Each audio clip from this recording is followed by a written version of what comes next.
The acrid smell of burnt paper and melted plastic fills my nostrils as I stare at the smoldering remains in our backyard fire pit. Again, my stepfather has decided what matters in my life. The charred edges of what used to be my 5th birthday party photo curl toward the sky like accusing fingers. The once glossy surface, showing a gap-toothed me beaming beside a lopsided cake, is now bubbled and gray. My heart constricts with a pain so sharp it steals my breath. "Those moldy old pictures were taking up space," Derek announces, wiping ash from his hands with a satisfaction that churns my stomach. The rasp of his calloused skin against his jeans is a sound I've come to loathe. "Time you grew up, Marcus. Real men don't cling to baby pictures." His voice, always laced with a condescending drawl, grates against my raw nerves. My hands tremble as I reach toward the flames, a desperate, futile gesture. It's too late. 23 years of memories, every birthday, every Christmas morning, every proud moment Mom captured before the cancer took her, reduced to smoke and bitter regret. I can almost hear the faint crinkle of the photo album pages as they succumbed to the heat, the plastic sleeves melting into oblivion. The unique, slightly sweet scent of old photographs, a scent that was Mom, is now overpowered by the stench of their destruction. But as I watch Derek swagger back toward the house, his wedding ring catching the firelight, something crystallizes inside me. He thinks he's erased my past. He has no idea he's just ignited my future. The heat from the fire pit suddenly feels less like a funeral pyre and more like a forge. A cold, hard resolve settles in my chest, pushing aside the suffocating grief. Tonight, while they sleep, I'm going to reclaim what's mine, and they're going to pay for every single photograph they destroyed. The slight tremor in my hands ceases, replaced by a steady, determined grip I never knew I possessed. The image of their smug faces, oblivious to the storm they've just unleashed, fuels the burgeoning plan. 6 months ago, Derek married my mother's sister, Linda, and moved into our family home, the house where Mom raised me alone after Dad died in Afghanistan. It happened so fast. 1 minute Linda was Aunt Linda, offering sympathetic cups of tea and tissues. The next, she was Mrs. Morrison, sleeping in Mom's bed, her laughter echoing in halls that still whispered Mom's name. Linda had been supportive during Mom's final months, a rock I'd clung to as Mom faded, or so I'd thought. Looking back, there were signs, little things I'd dismissed in my grief. The way her eyes lingered on Mom's jewelry box, the subtle questions about the will. But Derek saw opportunity where others saw grief. He'd slithered into our lives with a widower's charm, all solicitous concern and firm handshakes, and quickly made himself indispensable to Linda. The scent of his cheap cologne started to permeate the house, a constant, cloying reminder of his presence. I storm into the house now, my footsteps echoing through rooms that suddenly feel foreign, stripped of their comfort. The warm, familiar aroma of Mom's lemon polish is gone, replaced by something artificial and harsh. The silence that greets me is heavy, suffocating. I can hear the hum of the refrigerator, a sound that used to blend into the background symphony of our lives, now gratingly loud. The smell of Linda's vanilla candles, usually overpowering, can't mask the truth. This isn't my home anymore. It's a stage for their new life, built on the ashes of mine. "You had no right!" I shout, finding them in the living room. Derek is sprawled in Dad's old recliner, the worn leather groaning under his weight, as if in protest. He's flicking through channels on the TV, a beer already in hand. Linda flinches, her wine glass trembling, ruby liquid sloshing dangerously close to the rim. The soft glow of the setting sun through the window illuminates the dust motes dancing in the air, each one a tiny spotlight on my anger. "Marcus, we tried to ask you," Linda begins, her voice thin, reedy. "Bullshit." The word erupts from me with volcanic force, raw and untamed. "You waited until I was at work. You knew exactly what you were doing." My voice cracks on the last word, a tremor of the deep hurt beneath the rage. I can feel the blood pounding in my temples, a frantic drumbeat against the sudden ringing silence. The flickering images on the television screen seem to mock me with their carefree normalcy. Derek doesn't even look up from his phone, which he'd picked up from the side table. The blue light from its screen casts ghoulish shadows on his smug face. "Kid needs to move on. Can't live in the past forever." His casual dismissal, the utter lack of remorse, stokes the fire in my gut. The worn fabric of Dad's recliner looks sullied under his indifferent bulk. My gaze sweeps the room, landing on the mantelpiece. Mom's ashes sit there in their simple wooden urn, a silent sentinel. I walk towards it, each step measured, deliberate. The plush carpet Mom picked out, its pattern faded but familiar, feels alien beneath my feet. I pick up the urn, its smooth, cool wood a stark contrast to the heat still radiating from my skin. I cradle it against my chest, the weight of it both a comfort and an unbearable burden. The faint scent of sandalwood, Mom's favorite incense, which I sometimes light beside it, clings to the wood. "You want to know what's in the past, Derek?" I ask, my voice surprisingly steady, imbued with a quiet power I didn't know I possessed. "The mortgage payments Mom made on this house. The ones that stopped when she died. The ones I've been covering for 8 months while you two played house." The silence that follows tastes like copper and possibility. Linda sets down her wine glass with a clink that sounds as loud as breaking bones in the stillness. The sound reverberates through the room, a tiny, sharp punctuation mark in the heavy quiet. Derek finally looks up, his eyes narrowed, a flicker of something, unease, annoyance crossing his features. The air crackles with unspoken accusations, with the weight of my grief and their betrayal. I can feel the shift in the room's atmosphere, the subtle recalibration of power. "There's something else you should know," I continue, pulling out my phone. The cool metal is reassuring in my palm. I tap the screen, my movements precise. "I've been documenting everything. Every casual insult, every family heirloom that's mysteriously disappeared, every time you've tried to erase Mom's memory from this house." The slight tremor in my voice is gone, replaced by an icy calm. "And now I have proof of what you did today." The words hang in the air, a clear, undeniable threat. The scent of their fear, faint but discernible beneath the vanilla, is a strange, unwelcome perfume. I retreat to my room, the only space in the house that still feels like mine, and liberate my laptop from beneath a pile of work clothes. The familiar click of the latch is a small comfort. My fingers fly across the keyboard, the rhythmic tapping a counterpoint to the chaotic thumping in my chest. Rage, raw and searing, transforms into cold, hard calculation. The dim light from the screen illuminates my face, reflecting the grim determination in my eyes. The faint, metallic scent of old electronics, usually unnoticed, now seems to sharpen my focus. The video I secretly recorded this afternoon, phone propped precariously on the garden shed's windowsill, shows everything. The shaky footage, the slightly muffled audio, it's all there. Derek tossing photo albums into garbage bags with careless disdain. Linda standing by with crossed arms, a smirk playing on her lips. Both of them laughing as they debate whether to burn or trash my memories, their voices laced with a casual cruelty that still makes my blood run cold.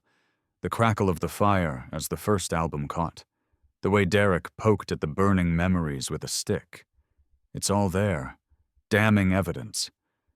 But I won't just expose them. I'll devastate them.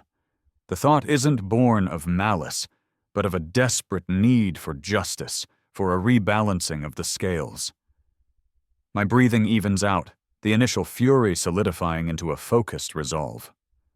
My small desk, usually cluttered with sketches and camera lenses, feels like a command center. The soft hum of the laptop's fan is the only sound in the room, a quiet engine powering my burgeoning plan. The floorboards creak overhead as they move around their bedroom, Mom's old bedroom. The sound, once a comforting indication of life in the house, now makes my jaw clench until my teeth ache. Each creak is an intrusion, a reminder of their usurpation. I can hear the muffled cadence of their voices, too low to discern words, but the tone is agitated, uneasy. Good. The faint, sweet scent of Linda's expensive night cream, a smell that always seemed to drift down from Mom's room now, pricks at my nostrils, another layer of their unwelcome presence. I open my banking app, the familiar interface a stark contrast to the turmoil within me. I confirm what I already know. The automatic transfer that pays their mortgage, the mortgage on my house, comes from my account. The life insurance money Mom left me, meticulously saved and managed, has been keeping them comfortable while they systematically erase her from existence. The irony is a bitter pill. I visualize the numbers, the steady depletion of my inheritance to fund their parasitic lifestyle. A cold fury washes over me, sharpening my resolve. They've been living off Mom's legacy while simultaneously destroying it. But tonight, that changes. I draft the email carefully, each word chosen with precision, like a surgeon selecting the right scalpel. My fingers pause over the keys, the slight resistance of each letter a tangible representation of the step I'm about to take. The stark white of the new message window seems to glare back at me in the dim light. To whom it may concern, due to personal circumstances, I will be temporarily suspending mortgage payments effective immediately. Please direct all correspondence regarding this matter to Derek Morrison, current resident and responsible party. My finger hovers over send.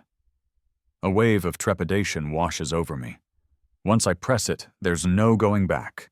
This is a declaration of war, a severing of the final, unwilling tie. But as I hear Linda's laughter filtering down from above, a light, carefree sound, laughter in Mom's bedroom, in Mom's house, after destroying Mom's memories, I don't hesitate. The sound grates, a discordant note in the symphony of my grief and anger.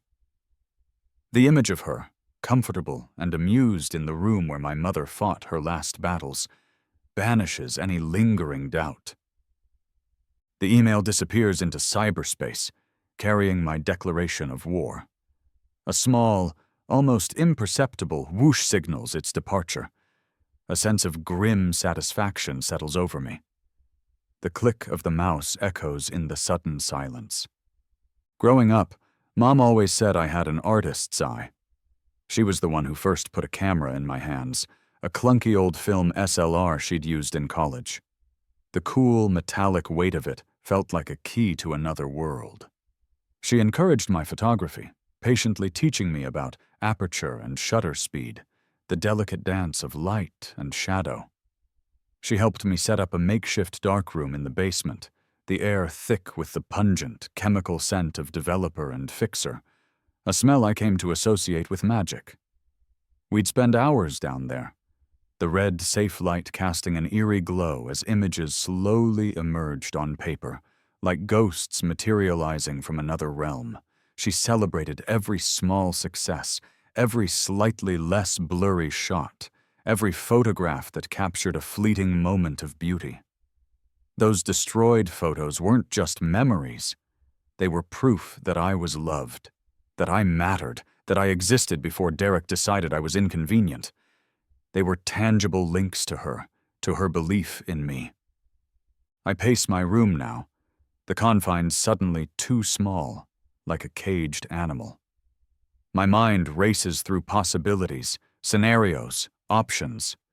The adrenaline from sending the email still courses through me, a nervous energy that demands an outlet. How can I make them understand the enormity of what they've done? How can I reclaim not just the house, but Mom's memory within it? The floorboards beneath my feet are cool, worn smooth by years of family life. Then I see it. My gaze falls on my open laptop screen, still displaying my email. I click absently, navigating away, and land on a local community forum. An ad catches my eye, a small banner for a local art show. And then further down, the For Rent section of Craigslist. Suddenly, the perfect, audacious revenge crystallizes before me, sharp and clear as a perfectly focused photograph. Derek and Linda love this house because it's beautiful, spacious, prestigious. It's their trophy, their symbol of having arrived. What if I turned that very love, that pride, against them? A slow smile spreads across my face, the first genuine one in months. The musty smell of old books stacked in the corner of my room seems to fill my lungs with a sense of history, of stories waiting to be told, or, in this case, retold. 2 weeks later, on a Tuesday morning, the first mortgage notice arrives. I watch from my bedroom window, a curtain pulled back just enough. The postman, a cheerful man named Bill who used to share jokes with Mom over the garden fence, shoves it into the mailbox. The bright red lettering on the envelope screams urgent. Derek, true to form, saunters out in his bathrobe around 10, retrieves the mail, and rips open the certified letter with a grunt. His face cycles through confusion, then a deepening frown, followed by a flush of anger that darkens his features to a mottled red. Panic, raw and undisguised, is the final stage. It's a fascinating silent movie played out on my front lawn. The slight crispness in the autumn air seems to carry his agitation directly to me. His shouts rattle the windows as he storms back inside and calls the bank. The sound of a man discovering his safety net has been unceremoniously cut is surprisingly satisfying. The muffled roar of his voice, distorted by the walls, still carries the distinct timbre of outrage. I can almost smell the stale coffee on his breath, the scent of his morning routine disrupted.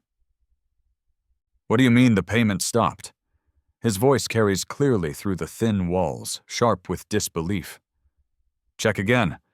Marcus Morrison, Morrison. Yes, that Marcus." A pause, then, "No, I don't know why he'd stop them. Just tell me what's going on." Another, longer pause. His subsequent bellow is pure fury. "Unacceptable. This is my house. I've spent 2 weeks preparing for this moment, every spare second dedicated to the plan, while they've been living their comfortable lie, blissfully unaware of the storm gathering on their horizon. I've been documenting everything. Measurements of every room, precise to the inch, professional-looking photos of the house's best features, the sun-drenched living room, the newly renovated, by Mom a year before she got sick, kitchen, the mature rose bushes she babied in the backyard. I took them myself, my old SLR feeling like an extension of my arm, a familiar comfort. The scent of dust from unused corners and the faint aroma of old wood from the attic filled my senses as I worked. I've researched local rental markets, event space regulations, even the going rates for pop-up galleries. This house, their stolen castle, is about to become my stage. More importantly, I've been reaching out to Mom's old friends, her colleagues from the library, where she worked for 15 years, our former neighbors who moved away after Derek and Linda's wedding made things awkward, everyone who knew her before the cancer, before Linda and Derek arrived to claim their unearned inheritance. I sent out tentative emails, made hesitant phone calls, my voice thick with unshed tears as I explained what they'd done, what I was trying to do. The distinct, slightly sweet smell of the old stationery I found in Mom's desk, which I used for some of the older contacts, was like a message from her. The responses have staggered me. My inbox bloomed with replies. Person after person, sharing stories I'd never heard, offering photos I'd never seen, memories that prove Mom's impact extended far beyond what Derek, in his brutish ignorance, could ever destroy. Mrs. Gable from down the street sent a scanned image of Mom helping her plant a tree, both of them covered in mud and laughing. A former colleague emailed a picture of Mom at a staff party, wearing a ridiculous festive hat, her eyes sparkling with mischief. Each email, each photo was a fresh pain, a reminder of what was lost, but also a balm, a testament to the love that surrounded her. They were rebuilding the archive Derek had tried to annihilate. The collective warmth from these responses almost outshone the cold anger I held for Derek and Linda. Derek storms into the kitchen now, where Linda sits hunched over her laptop, probably scrolling through online boutiques, spending money they don't actually have. The sharp, acidic scent of burnt toast, Derek's usual breakfast attempt, hangs in the air. I hear the scrape of a chair as she presumably looks up, startled by his abrupt entrance. "The mortgage," he says, his voice deadly quiet, a terrifying contrast to his earlier shouts. It's the kind of quiet that precedes an explosion. Marcus stopped paying the mortgage. The coffee mug slips from Linda's fingers. I hear the distinct, sharp crack, followed by the scattering shatter as it hits the tile floor, a cascade of porcelain shards and dark, staining liquid. The suddenness of the sound makes even me jump. It's a perfect, audible punctuation to Derek's statement. "He can't do that," Linda whispers, her voice barely audible even from my listening post. It's thin, laced with a dawning horror. "This is our house now. He signed papers, didn't he? When we got married? Legally, it's his house, you idiot," Derek snarls, his composure cracking. "His name is on the deed from his mother. His money, her life insurance, has been making the payments.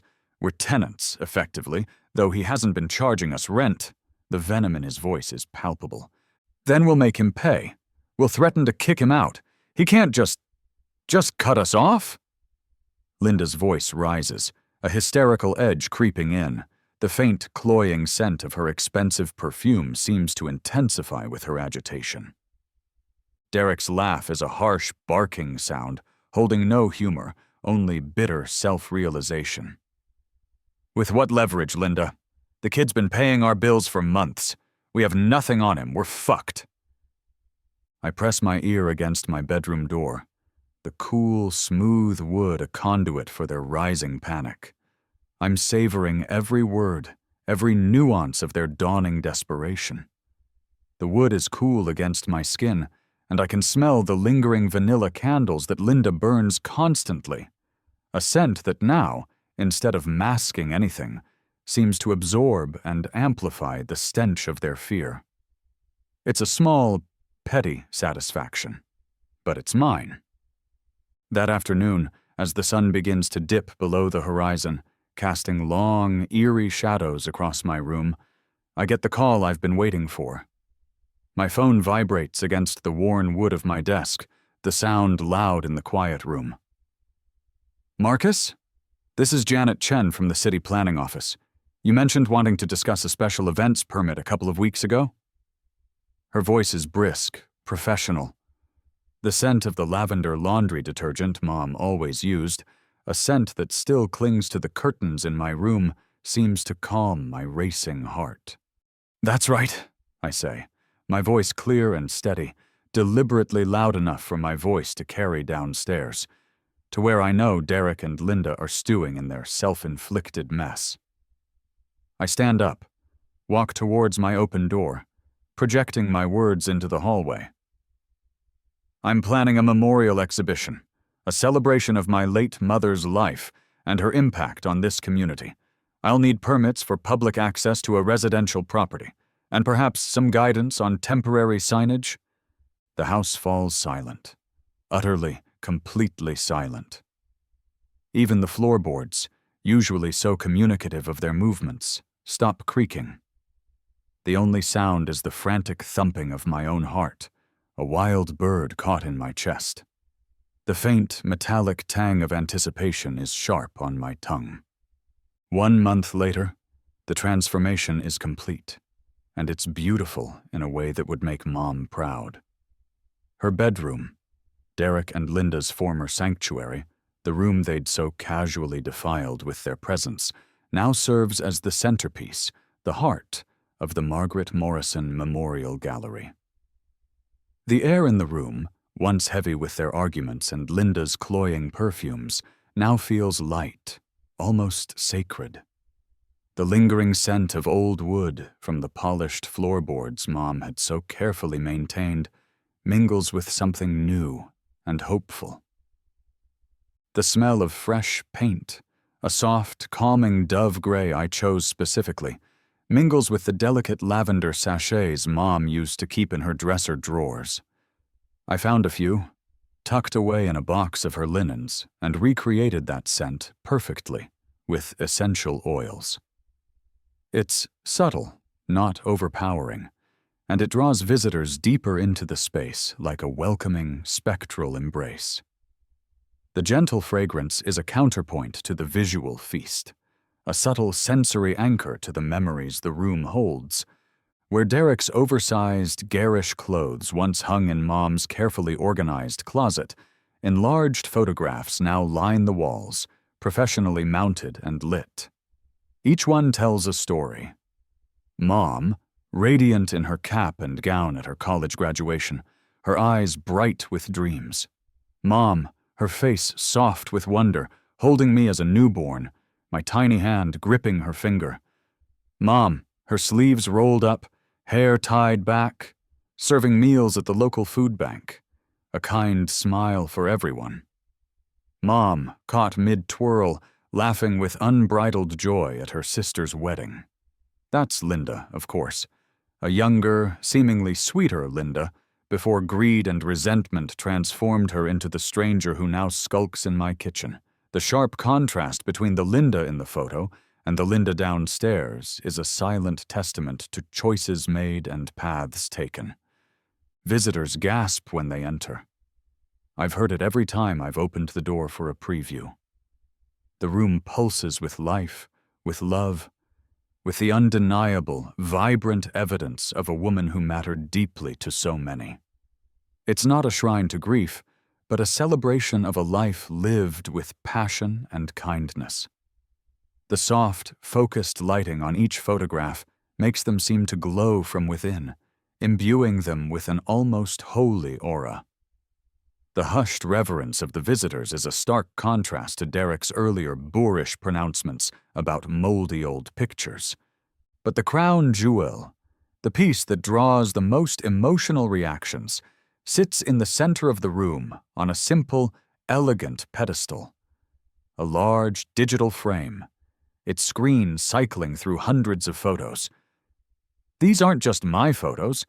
They are contributions from Mom's friends, colleagues, and former students, an outpouring of love and remembrance.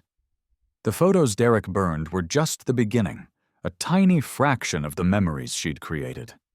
The community remembered what he tried to erase, and their collective memory is a powerful, undeniable force. The gentle whir of the frame's cooling fan is a quiet soundtrack to the visual narrative unfolding. I've stationed myself at a small antique card table by the door, a table Mom used for her correspondence.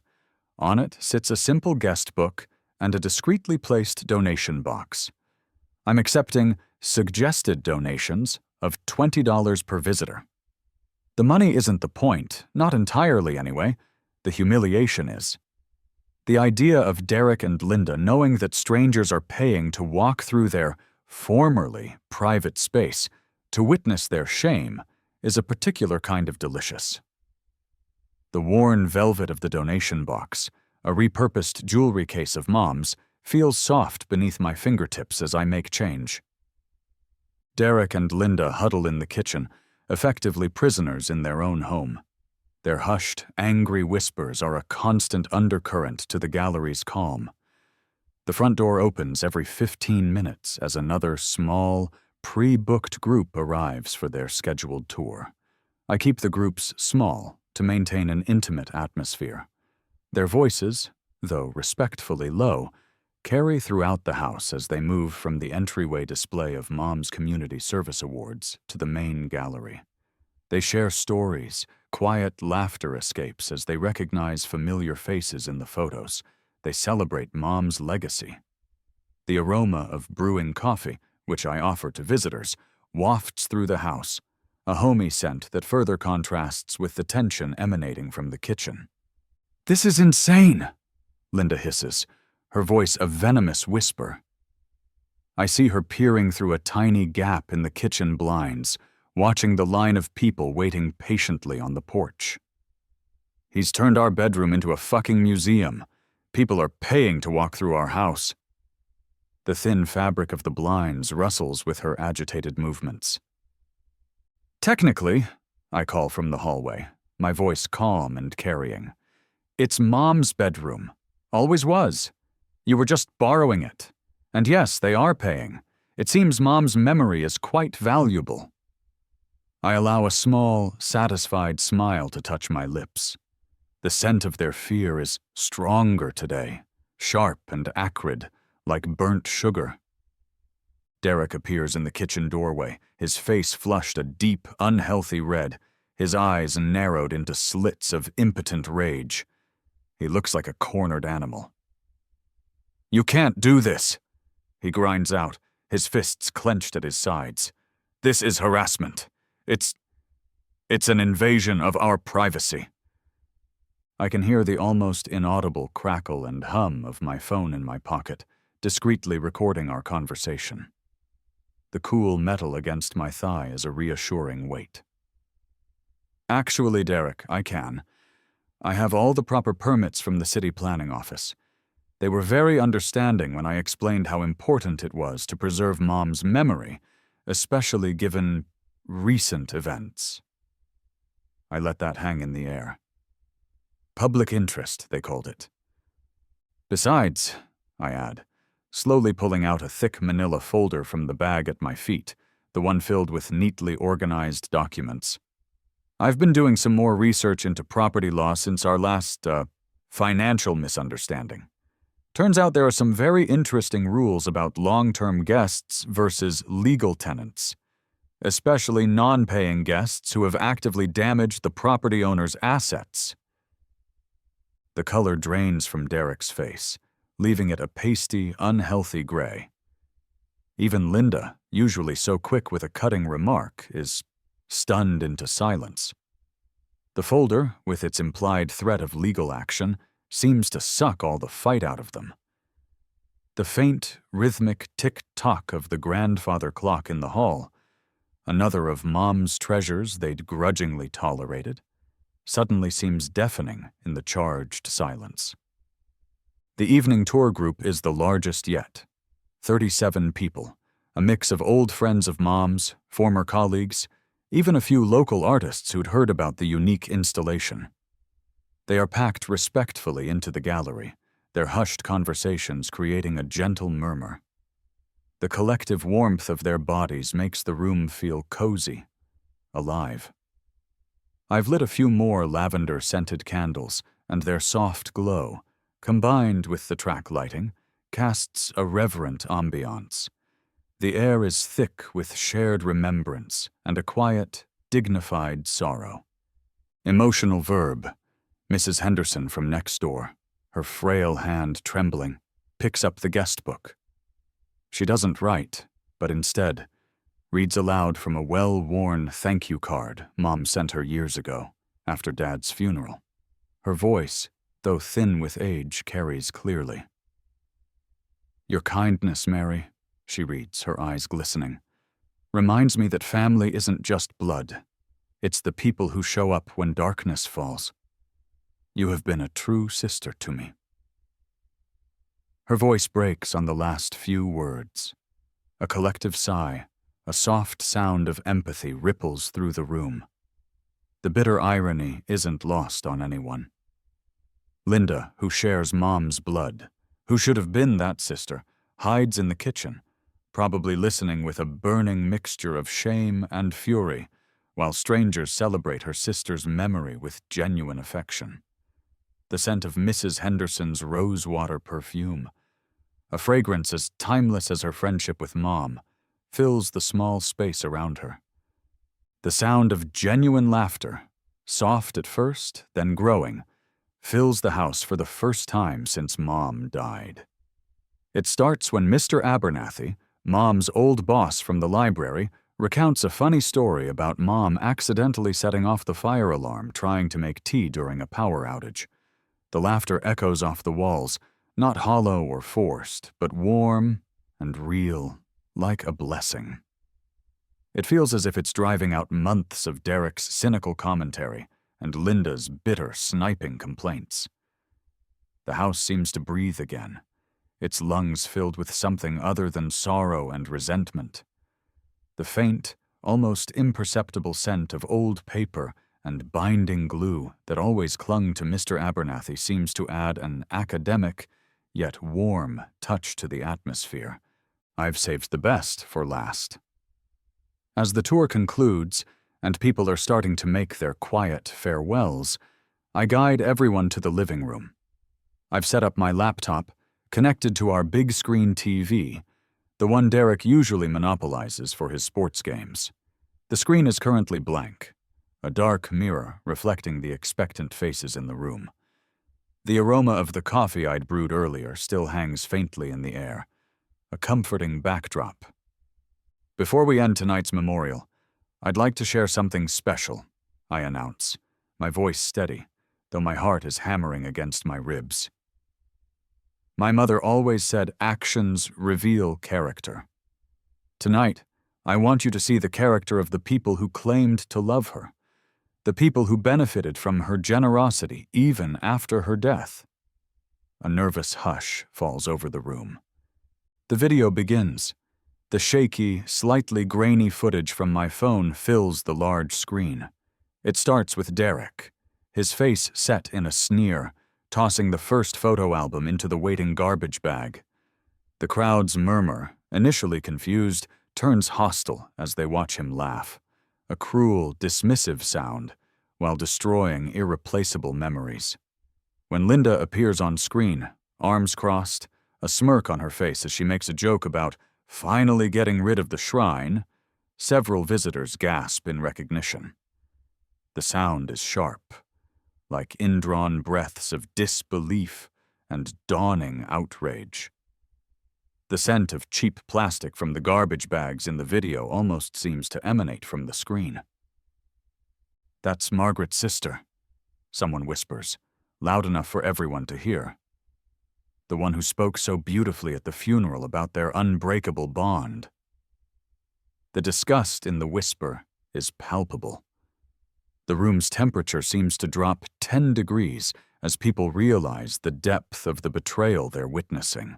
Faces harden, eyes narrow. Linda bursts from the kitchen, her face twisted with a fury that makes her almost unrecognizable. Her carefully applied makeup is streaked with angry tears. "Turn that off. Turn it off right now. You have no right." "I have every right," I interrupt, my voice cutting through her protests like a shard of ice. I stand taller, fueled by the supportive presence of Mom's true friends. These people loved Mom. They deserve to know what happened to her memory. They deserve to see the truth. Derek appears behind her, his arm protectively around her shoulder, though he looks more like he's trying to shield himself. He attempts to project an authority he no longer possesses, his voice a weak imitation of his usual bluster. "This ends now. I want everyone out of my house. This is a private matter." Emotional verb. The crowd, far from being intimidated, erupts in a wave of protective anger. Voices overlap, a chorus of indignation as Mom's friends and colleagues rally to my defense, their words like stones cast at Derek and Linda. "Your house? Margaret paid for this house with her own sweat and tears. How dare you destroy her precious photos? Those were her life! That boy has more right to be here than either of you parasites. You should be ashamed of yourselves." The sound of Derek's voice cracks like thin ice as he tries to respond, as he realizes he's hopelessly outnumbered, outmaneuvered, and completely, utterly exposed. The bluster deflates, leaving behind a frightened, pathetic man. "Linda," he croaks, his eyes darting around the room like a trapped animal. "Get our things. We're leaving. Now." The faint, stale scent of his fear is now pungent, unmistakable. I step forward, calm amidst the storm, producing the thick manila folder from earlier. Its weight in my hand is satisfying. "Actually, Derek, you're not leaving. Not quite yet, anyway. You're being evicted." I enunciate each word clearly, letting them land with the force of hammer blows. 30 days' notice, as required by state law for tenants at will. I'm being generous. I could have had you arrested for destruction of private property, felony value given the irreplaceability of those items. The official-looking documents, copies of the eviction notice, and a carefully itemized list of the destroyed property with estimated and legally justifiable values flutter slightly as I hand them over to Derek. His hand trembles as he takes them. Each page represents hours of meticulous legal research and cold, calculated preparation. The silence that falls is profound, broken only by Linda's ragged sobbing.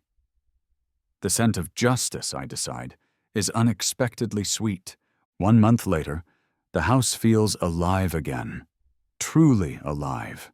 Derek and Linda departed 2 weeks ago, their retreat hasty and undignified, leaving behind only the lingering scent of their defeat and several conspicuously unpaid utility bills. The quiet they left in their wake wasn't empty. It was peaceful, filled with the house's own gentle sounds, sounds I hadn't realized I'd missed. The faint, sweet aroma of the lemon polish Mom used to love is slowly returning as I meticulously clean away the last traces of them. I'm in the kitchen, the heart of the home, making coffee. The rich, dark scent fills the air, a comforting morning ritual reclaimed. The sun streams through the newly cleaned window, making dust motes dance. When the doorbell rings, the sound no longer makes me tense, no longer signals a confrontation or an unwelcome intrusion. Now it usually means another visitor for the gallery, which I've decided, after much encouragement from the community, to keep open by appointment. The chime is bright, cheerful. Mrs. Chen from the city planning office stands on the doorstep, a friendly smile on her face, a clipboard in her hand. She's dressed in a smart blazer, and the faint, crisp scent of professionally laundered cotton accompanies her. "Mr. Morrison? Marcus? Good morning. I wanted to follow up on your temporary gallery permits and discuss the possibility, if you're amenable, of making this a permanent memorial space. The city has been quite impressed." Emotional verb. Hope, bright and unexpected, surges through me, warm and buoyant. She explains the city's interest in preserving Mom's legacy, the surprising amount of attention the gallery has attracted from local historians, educators, and community leaders. They see it not just as a personal tribute, but as a unique example of community memory and local history. They want to help, perhaps even offer some small grants for upkeep or archival work. Quiet power move. I lead her through the house, no longer worried about judgment or interference.